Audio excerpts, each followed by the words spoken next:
they touch you, it becomes a whole new ball game. You have a vested interest in them. You become almost part of them.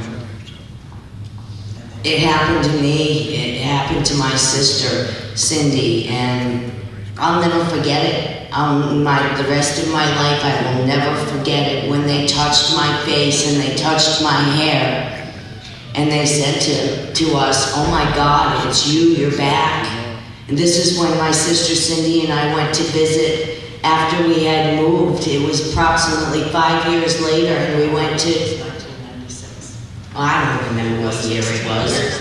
All I know is that Cindy and I one day decided that we were going to go back and visit, and we headed up to Harrisville, and we knocked at the door, and Mrs. Sutcliffe answered the door, and she apparently had some things she had to do, but she was so interested in having us there that she decided to, give us a little bit of time to go in and see the house, and she had a lot of questions for us. And my sister and Cindy and I, we went from what was the woodshed into the summer kitchen, and we walked into the house, and all of a sudden, imagine yourself inside a balloon, and the balloon is blown up around you, and the air pressure is very intense around you. And at that point, they began touching my hair very gently and touching my face and saying to me, "Oh my God, it's you, you're back."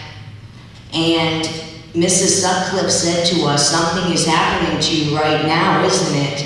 And I was embarrassed. I said no, but I could hear my sister Cindy say yes. And I didn't realize that she was in that so-called balloon with me.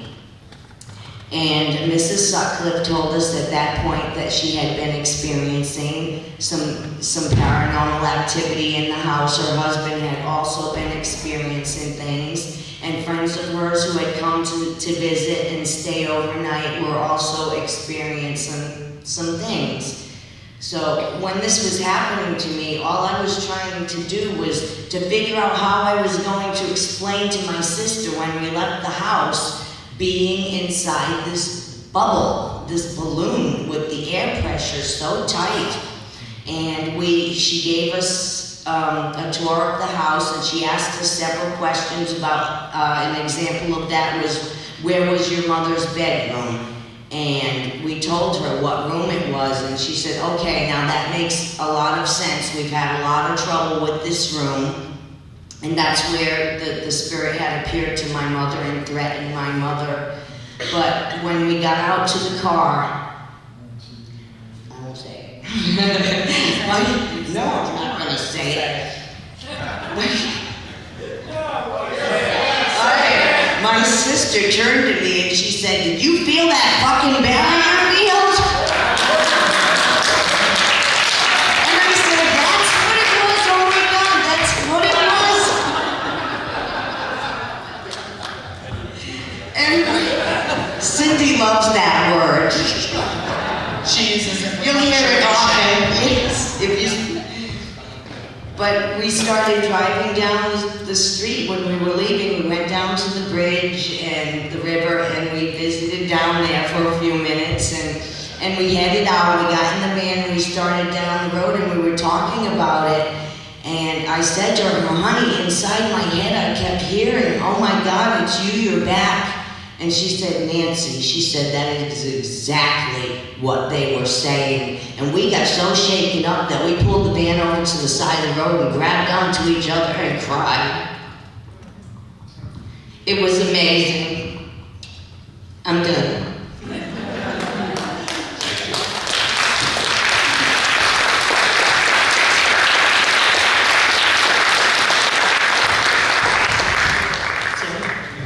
And Cindy seemed to think that they put us inside that barrier field because they were protecting us from a more sinister spirit in the house. I had a different opinion. I thought they were holding us and hugging us very tightly. I think they missed us. I think they loved us. Some of them. And the other one was a real bitch. Sorry, I have no control over her at all. I'm gonna get in a lot of trouble with this thing. None of them ever walked up to us and said, hello, my name is. We can only speculate based on the history of the house and who lived there and died there. And, Mrs. Warren blamed everything on Bathsheba. Bathsheba copped a hell of a rap in the movie because she said that everything that happened in that house, that she was the malignant, malevolent spirit in the house. But the fact is that the spirit that came to my mother had a broken neck and Bathsheba died of stroke. And she used archaic English that was already out of favor and use when Bathsheba was born. So, some say it might have been Mrs. John Arnold. We'll never know. None of us will ever know for certain. We tried to share as much of our recollection of what we were told, of things that people told us, of the folklore of the area when we lived there, and amalgamate that into the story to the best of my ability. Some of it might be inaccurate, and we won't ever know. But what I do know for a fact is that we experienced something that I consider to be miraculous. And to know from your own sensory perceptions that there is absolutely something beyond our mortal existence is the most important thing I think that anyone can ever know or ever learn in this lifetime, because it liberates a soul to live fearlessly. To know they don't have to fear death, but that they have to live well so that they can pass on to the spirit realm, the realm from which we come and will inevitably return. What holds these spirits earthbound, we may never know. I really truly believe that everything is science, and this is just simply, physics we don't understand yet, but inevitably we will.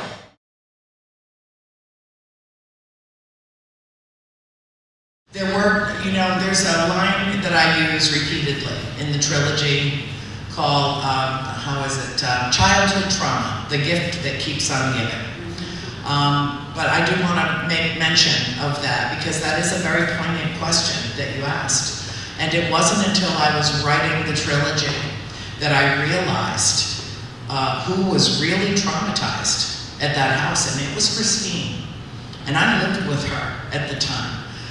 With my mother and my sister Christine in Villa Rica, Georgia. I lived with them for 7 years for the time that it took me to write all 3 books. And it got to a point where I was so frustrated and on the verge of angry because Christine would not be forthcoming with the experiences that she had in the house. Now, we slept about 4 feet apart from each other, back to side bedrooms. We lived together 24/7. I tried to elicit some details from her. And I finally got to the point where I said, I just throw my hands up in the air. I mean, she just will not cooperate. And she knew I was writing the books. And she knew that I was writing it as a collective memoir, which would include the recollections of everyone in the family.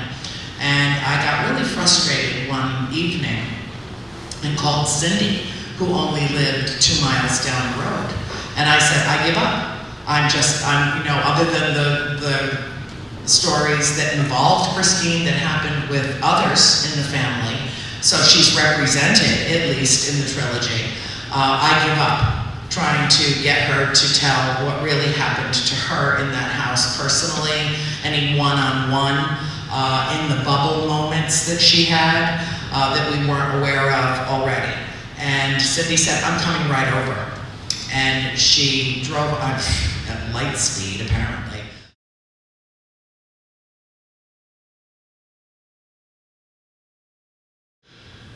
One of the things that happened to me was I learned that the spirits had feelings. And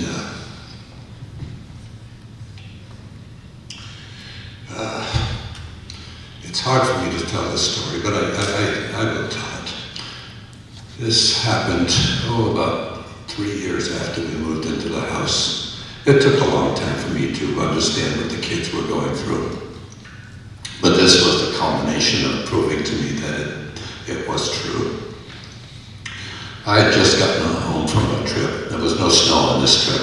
I came home, and the first thing I did was I ran to the pantry and I took out some scallops, This friend of mine down the road used to go digging for scallops, the one in the shell, not the skate that they sell in restaurants. These were real scallops. And as sweet as sugar. I loved them. And I just decided I was going to cook something because I was hungry. I'd just driven about 4 hours. And I sat down at the table as I began to eat. My wife walked in and said, "Do you know what Monday is?" And I said, yeah, it's Labor Day. I'm not going to work, don't worry about it. And she just looked at me and said, "Yeah, I know it's Labor Day." She said, "What's the next day?" "It's the first day of school." So I says, "Yeah, okay, no problem." She says, "Well, the kids need shoes." So I says, "Okay, then we'll go get shoes." And she says, "Well, let's just go to the Little Red Shoe House in Webster and we'll get the shoes that we need for the kids." And I says, "You know, I'm so tired." I says, "Can't this wait till tomorrow?" And she says, "No, it can't wait." She said, "Don't worry." She says, you just take care of things here, enjoy your food and so forth. And she says, "I'll take them." Which she did. She took the kids and all 6 of them walked out of the house. And as they walked out of the house, I heard footsteps in the cellar stairs. And I thought maybe they hadn't left yet, so I checked the driveway and the car was gone. Then all of a sudden, I sat back down and the cellar door opened. To any of you that have been in the house, you know there's a foyer right next to the kitchen. The foyer, you can see the front door, you can look into the foyer, and there's a staircase going up to Andrea's bedroom. There's a doorway going into the dining area, and there's a doorway to the cellar. And just then, the door to the cellar opened, and it opened about halfway. And I saw like a cloud, a mist type of thing, open and walk into the foyer. And it scared me for a second, and then I says, "Oh boy, it's the old lady trying to get to me." Because I already knew who she was, and because we investigated it all. It was Mrs. John Arnold, and she had hung herself in the barn in 1797, and because her husband died and she didn't want to live anymore. But anyway, she was the one that loved me and loved my kids, but really hated my wife, and that's why she went after her every which way she could. But anyway, as the door opened up and I sat there, the door opened finally against the wall, and it slammed against the wall, and this thing so I kept saying to myself, "Oh boy, she's going to come to me, she's going to come to me." And I was expecting it, and I waited about 35, 40 minutes, right, and nothing was happening. So I was a very, very impatient individual in those days. The kids can attest to that. So much has changed. So I just looked straight at it, right, and I says, "Okay, you old witch, either come and sit here and talk with me, or get the hell out." And that door slammed. Oh my God, I kicked myself in the butt after that because I had an opportunity to really wait for her and be able to communicate with one of the spirits, and I didn't do that. I was stupid. So that was the end of that. The door slammed and she left. She used to come to me daily and just run her hands across my back. And I tried every which way. I went into the basement. I apologized. I told her I was so sorry. I didn't mean to say what I said and so forth. Because I realized then that I hurt her feelings. And this went on for 5 to 6 months. She wouldn't come near me. And one day I was thirsty. I was in the kitchen, so I walked in the pantry to get a glass of water. And as I turned the faucet on, there was no water. This was, oh my God.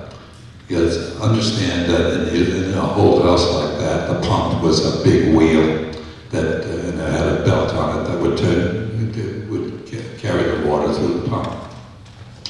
And I stepped down the stairs and I looked over, and sure enough, the belt had come off the wheel and was laying in the dirt because we had a dirt cellar.